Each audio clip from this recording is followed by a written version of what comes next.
আসসালামু আলাইকুম ওয়া রাহমাতুল্লাহি ওয়া বারাকাতুহু।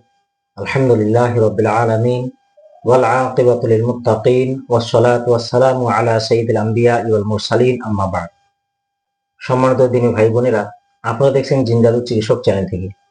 যারা আমার এই চ্যানেল নতুন, অবশ্যই চ্যানেলটিকে সাবস্ক্রাইব করে রাখবেন, কারণ নিয়মিত আপনাদের জন্য নতুন নতুন ভিডিও বা নতুন নতুন আমল নিয়ে আসে। আর প্রতিটি ভিডিওতে অবশ্যই লাইক শেয়ার কমেন্ট করবেন। যারা আমরা খুবই কষ্টে এবং বিপদের মধ্যে রয়েছি, তাদের জন্য আজকে খুব সুন্দর একটি দোয়া। আর এটি এমন একটি দোয়া যা আমাদের সকলের জন্য গুরুত্বপূর্ণ। এই দোয়াটি অন্তত একবার হলো করুন, ইনশাআল্লাহ আল্লাহ যদি চাহে তো আপনার সকল প্রকার দুঃখ কষ্টকে দূর করে দিবে। শুধু দুঃখ কষ্ট নয়, আপনি যদি মহা বিপদে আপদে পড়ে থাকেন এবং অসহায় অবস্থায় থাকেন, এই দোয়াটি করবেন, ইনশাআল্লাহ আল্লাহ পাক সমস্ত বিপদ আপদ এবং দুঃখ কষ্টকে দূর করে দিবেন। আর এই দোয়াটি আল্লাহ রাব্বুল আলামিন নিজেই শিখিয়ে দিয়েছেন যে এরকম ভাবে দোয়া করতে হয়। এটি হচ্ছে কোরআনের একটি আয়াত বা আয়াতের একটি অংশ। পৃথিবীর বুকে যা সমস্যা এবং বিপদ আপদ হয়েই থাকে, সমস্ত সমস্যা এবং সমস্ত বিপদ আপদের সময় পবিত্র কোরআন অবশ্যই পাশে থাকে। তো সেই কোরআনের মধ্যে মহান আল্লাহ রাব্বুল আলামিন আমাদেরকে শিখিয়ে দিয়েছেন যে বিপদ আপদ এবং দুঃখ কষ্টের সময় যদি কোনো বান্দা এই দোয়ার উপর আমল করে, আল্লাহ পাক চাহে তো তার দুঃখ কষ্ট এবং বিপদ আপদকে দূর করে দিবেন। এমন কোনো সমস্যা নেই যে সমস্যার সমাধান পবিত্র কোরআন শরীফে নেই। পবিত্র কোরআনে সমস্ত সমস্যার সমাধান রয়েছে। যদি আমরা নিয়মিতভাবে কোরআন তেলাওয়াত করি বা কোরআনের উপর যদি আমল করি, তো এমনি তো আমাদের সমস্যাগুলি কেটে যাবে। তারপরেও আল্লাহ রাব্বুল আলামিন জায়গায় জায়গায় আমাদের জন্য খুব সুন্দর সুন্দর দোয়া শিখিয়ে দিয়েছেন।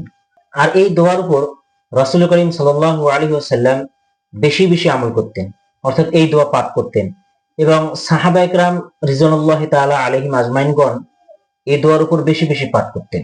এই দোয়ার মধ্যে শুধু দুনিয়ার কল্যাণ তা নয়, আখিরাতের কল্যাণও রয়েছে।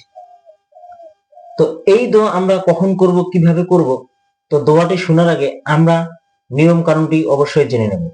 আর এই কথা আমরা সকলে জানি যে প্রতিটি কাজ বা প্রতিটি আমলের মধ্যে নিয়ম অবশ্যই রয়েছে। আর আমরা যদি নিয়ম ভঙ্গন করে বা অনিয়মে যদি কাজ করি, তাহলে কাজের ফল আমরা পাই না। যদি আমরা নিয়ম অনুযায়ী করি, তো আশা করা যায় যে কাজের আমরা ফল পাবো। এর আগে আমি ভিডিও দিয়েছিলাম এই ব্যাপারে যে দোয়া কবুল কখন হয় বা কিভাবে আল্লাহর কাছে দোয়া কবুল হয়, এই ব্যাপারে ভিডিও দেওয়া আছে, চাইলে আপনারা আমার চ্যানেল থেকে ওই ভিডিওটা দেখতে পারেন। দোয়া চাওয়ার এই কথাটি ওখানে উল্লেখ করা আছে যে প্রতি ৫ ওয়াক্ত নামাজের পর মহান আল্লাহ রাব্বুল আলামিন দোয়াকে কবুল করেন। তো এটি হচ্ছে একটি দোয়া কবুলের সময়। তো আমরা কি করব, প্রতি ৫ ওয়াক্ত নামাজ আমরা যখন খুশু এবং খুজুর সঙ্গে আদায় করব, আদায় করার পর রাসূলুল্লাহ সাল্লাল্লাহু আলাইহি সাল্লামের কাছে দরুদ প্রেরণ করব।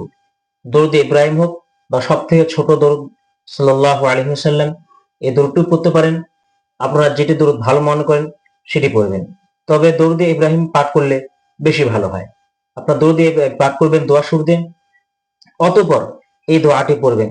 দোয়াটি হচ্ছে সূরা বাকারার 201 নং আয়াত থেকে নেওয়া। রব্বানা আতিনা ফিদ দুনিয়া হাসানাহ, রব্বানা আতিনা ফিদ দুনিয়া হাসানাহ। আয় আল্লাহ, তুমি আমাকে দুনিয়ার কল্যাণ দান করো। তো দুনিয়ার মধ্যে যে কল্যাণ, আল্লাহর কাছে আমরা সেটা চাচ্ছি।